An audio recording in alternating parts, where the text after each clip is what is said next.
Selamat pagi kepada semua pihak. Saya Sebi Sambo, juru bicara Komando Nasional Tentara Pembebasan Nasional Papua Barat dari Pengendali Manajemen Markas Pusat. Pada hari ini, tanggal 1 September tahun 2025, kami kembali mengeluarkan himbauan dan seruan kepada seluruh orang Indonesia dari pulau-pulau, juga termasuk kami orang Papua, di mana kami mengikuti, menganalisis dari penyiaran media-media internasional di WION, di mana mereka menurunkan berita dan mengatakan dengan judul di Indonesia kerusuhan sedang terjadi, di mana mereka juga menyinggung tentang pernyataan Presiden kriminal Prabowo Subianto, di mana berita internasional mewartakan bahwa Presiden mengatakan aksi-aksi mahasiswa dan rakyat Indonesia dari tanggal 27 sampai 30 itu merupakan bagian dari teror. Dalam mereka bilang terrorizing, dari bagian dari teror kepada negara. Aksi rakyat itu bukan teror sebenarnya, itu bagian dari aspirasi ketidakpuasan. Sebetulnya rakyat dan mahasiswa Indonesia itu menyampaikan hak demokrasi rakyatnya secara terbuka kepada pemerintah atau DPR RI. Tapi kenapa rakyat marah?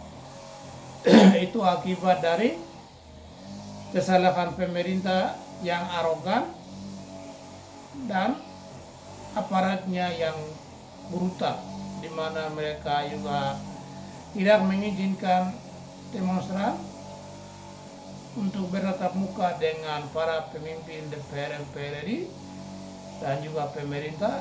Yaitu kesalahan pemerintah sendiri, bukan kesalahan rakyat. Ini yang perlu dipahami baik. Tapi coba bayangkan, coba bayangkan Presiden mengatakan itu bagian dari teror dan mereka mengetahui aktor-aktornya. Sebetulnya Pak Hendro Priyono segala macam bilang ini ada aktor di belakangnya internasional segala macam, itu sebenarnya omong kosong. Semua ini hanya akibat dari ketidakpuasan rakyat Indonesia. Rakyat Indonesia-nya tidak dijamin hak hidup mereka, tapi pejabat dengan DPR RI, anggota DPR RI, DPD segala macam ini yang memperkaya diri. Para menteri-menteri memperkaya diri, mengorbankan rakyat hidup miskin. Di mana-mana hidup miskin. Itulah melampiaskan kekecewaan mereka dengan cara memanfaatkan aksi-aksi ini, di mana terjadi kerusuhan sedikit mereka bisa menjara. Jadi penjarahan rumah-rumah anggota DPR lain-lain tidak boleh disalahkan. Ini namanya massa Anda mau lawan, tidak usah lagi bawa ke hukum sebenarnya. Karena namanya massa itu ya sudah terjadi, tidak masalah begitu sebenarnya. Dengan dasar ini, melihat situasi ini, kami kembali menyerukan kepada orang Sumatera, Pulau Sumatera, orang-orang dari Pulau Kalimantan, orang-orang dari Pulau Sulawesi, itu pulau besar, dan Papua, kami punya hak untuk merdeka sendiri. Bubarkan NKRI dan bikin negara masing-masing. Ingat, saya kembali lagi edukasi Anda sekalian, bahwa di Solomon Island, contoh di Pasifik, Solomon Island itu pulau kecil seperti Pulau Biak, kemarin saya sudah bilang. Tapi mereka sendiri, jumlah penduduknya hanya 600.000 orang, tapi bisa merdeka. Dan Vanuatu sama juga, pulaunya sama dengan Pulau Japel di Papua.